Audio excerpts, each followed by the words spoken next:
খাগড়াছড়ির আলুটিলার নৈসর্গিক রূপ বরাবরই পর্যটকদের আকর্ষণের অন্যতম কেন্দ্র।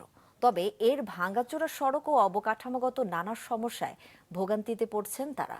খাগড়াছড়ি জেলা রিপোর্টার কানন আচার্যের পাঠানো তথ্য, ছবিতে ডেস্ক রিপোর্ট। নয়নাভিরাম প্রাকৃতিক সৌন্দর্য, রহস্যময় গুহা আর মেঘ পাহাড়ের মিতালি খাগড়াছড়ির আলুটিলা পর্যটন কেন্দ্রে। তবে গেল কয়েক বছরে এর ভেতরে প্রবেশে প্রায় 1 কিলোমিটার দীর্ঘ প্রধান সড়কটি পরিণত হয়েছে মরণ ফাঁদে। সড়কের বিভিন্ন অংশে ছোট বড় খানাখন্দের কারণে চলাচলে ভোগান্তি পোহাচ্ছেন পর্যটকরা।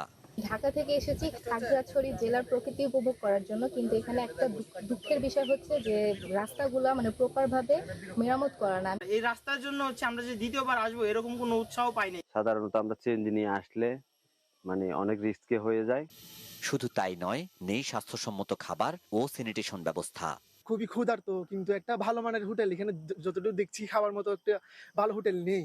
পাশাপাশি এখানে আরো কিছু বিষয় আছে, হচ্ছে টয়লেটের বিষয়টাও দেখলাম খুবই অ্যাবনর্মাল। জিনিসটা আসলে আমাদের জন্য খুবই কষ্টসাধ্য জিনিস। এখান থেকে যে সিএনজি যেই কষ্ট করে আমরা আসছি, এই জন্য দৃষ্টি আকর্ষণ করতেছি প্রশাসনের যে যদি এই রাস্তাগুলো যদি একটু উন্নতি হয়, তাহলে আমাদের জন্য এই আশেপাশে যারা আছে ঢাকা থেকে অনেক দূর দূর থেকে মানুষ আসবে এবং এইটা উপভোগ করে তুলবে আর কি।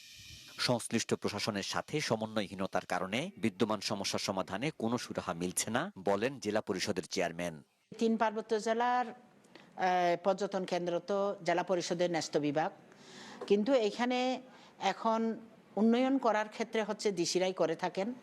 আমরা ওইখানে গিয়ে করতে পারি না, কারণ ডিসিরা যে ওই ইয়াকে উন্নয়ন করেন, এটা জেলা পরিষদের সাথেও কিন্তু কোনো সমন্বয় করেন না। ওইখানে রাজস্ব সব ডিসি অফিস নিয়ে নেয়। তো সেই কারণে আমি এটা আসলে ডিসিরাই যেহেতু সমন্বয় করে না, আমরাও এভাবে আসি আর কি। এ বিষয়ে ক্যামেরার সামনে কোনো কথা বলতে রাজি হননি জেলা প্রশাসক। নাজমুল সাদিকি, মাছরাঙ্গা নিউজ ডেস্ক।